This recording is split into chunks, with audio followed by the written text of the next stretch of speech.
여러분 안녕하세요. 오늘의 5분 대학은 바로 성균관대학교 약학과입니다. 그리고 오늘의 진행자인 저는 성균관대학교 약학과에 재학 중인 김성중입니다. 평소 약학과에 관심이 있거나 진학하는 분이라면 꼭 영상 끝까지 봐주세요. 약학은 우리 생활의 필수 불가결한 존재인 약에 대한 학문입니다. 독성학의 아버지로 불리는 파라켈수스는 모든 약은 독이다 라는 말을 남겼습니다. 용량에 따라 약이 될 수도 있고 독이 될 수도 있다는 뜻인데요.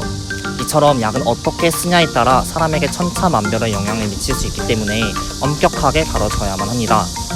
약학과는 바로 이 약에 대한 전문가인 약사를 양성하는 곳이에요. 보통 약대에 다닌다고 하면 졸업하고 약국에서 일하는 거야? 라던가 코로나 치료제 개발해줘. 같은 말을 자주 듣곤 하는데요. 약학의 범위는 여러분이 생각하는 것보다 훨씬 방대하고 분야 또한 다양합니다. 신약 개발을 예로 들어볼게요. 신약을 개발하기 앞서 먼저 질병의 원인과 우리 몸의 메커니즘에 대한 이해가 필요해요. 병원체로 인한 질병이라면 바이러스든 세균이든 그 병원체에 대해 알아야 하고, 돌연변이로 인한 질병이라면 정확히 어떤 돌연변이로 어떤 이상이 나타나는지를 알아야겠죠. 이제는 후보 약물이 어떤 메커니즘으로 우리 몸에 작용하는지, 화학적으로 어떤 구조를 갖고 있기 때문에 어떤 상호작용을 통해 실제로 약효를 내는지도 알아야 합니다. 이 외에도 약물을 투여할 때 어떤 제형과 용량으로 투여해야 최적의 효과를 나타내는지 끊임없이 실험을 해야 해요. 약품의 판매 및 품질 관리에 대한 연구 또한 필요합니다.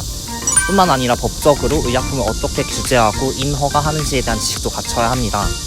지금 말한 모든 것들이 각각 하나의 전공이 되어 약대에서 배우는 것들이에요. 그럼 꾸물이와 함께 따라오시죠.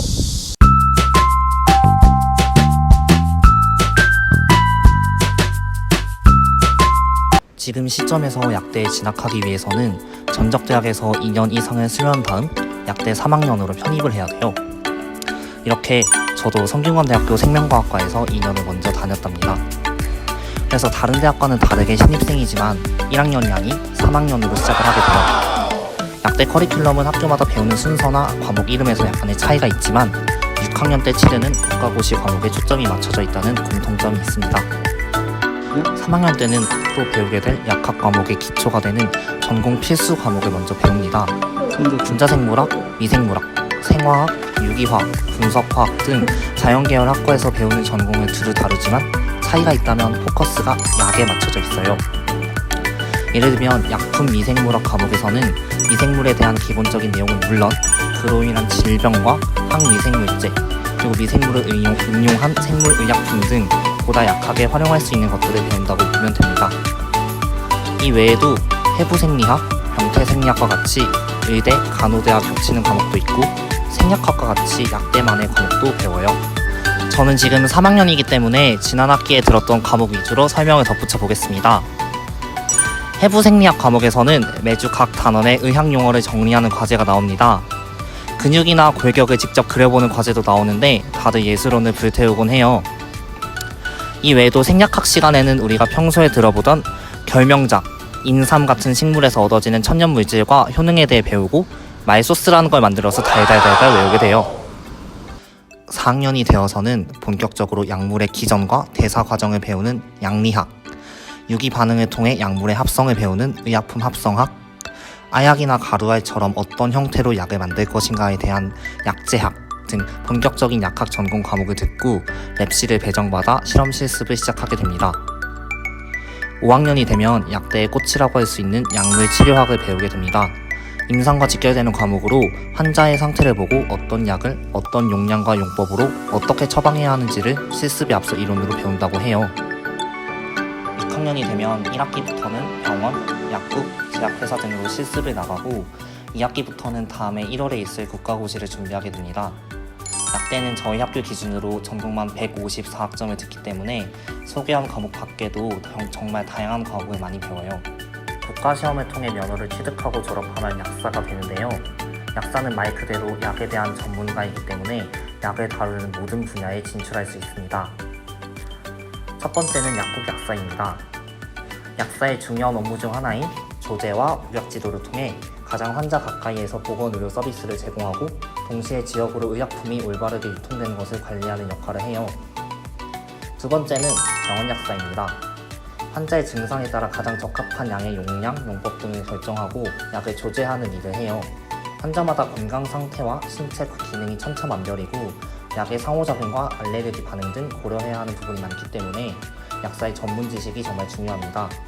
병원에서 의약품을 관리하는 역할도 하는데 특히 마약성 의약품을 다루는 곳은 약사를 꼭 필요로 합니다.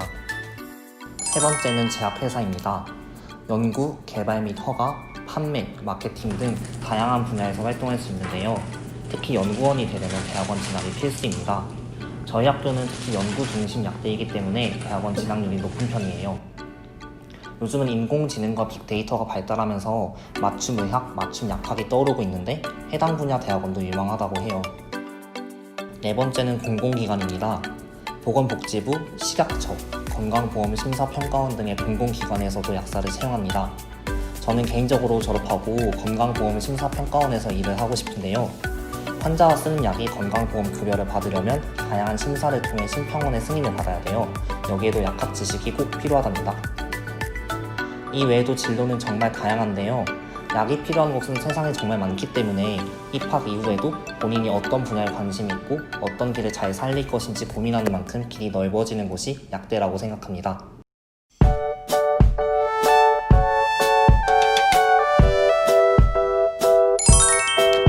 저희 학교 약대는 약학의 3대 분야인 생약, 분석, 제재를 이름으로 한 3부라는 제도가 있어요.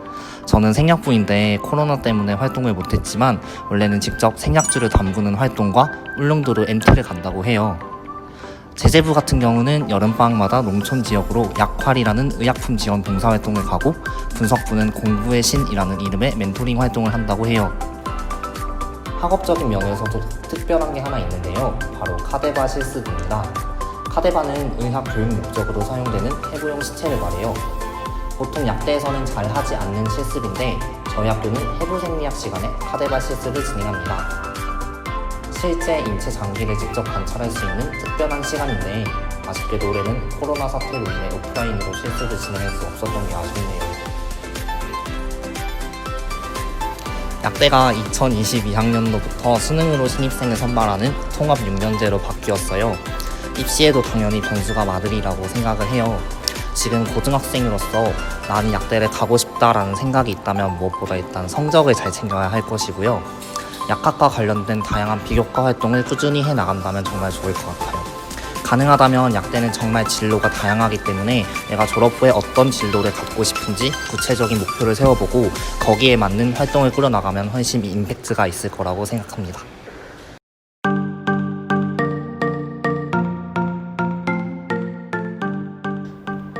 4차 산업혁명 시대를 맞으면서 약사의 직능에도 여러 변화가 생기고 있어요.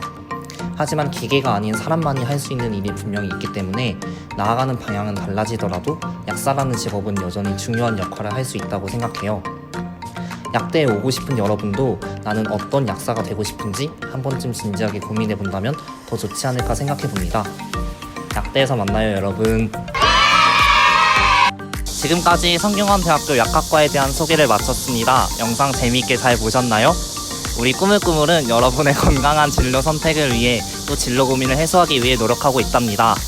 또 궁금한 학교나 학과가 있다면 댓글로 알려주세요. 저희 꾸물꾸물이 해당 학교에 방문해서 관련 정보를 전달해 드리도록 하겠습니다.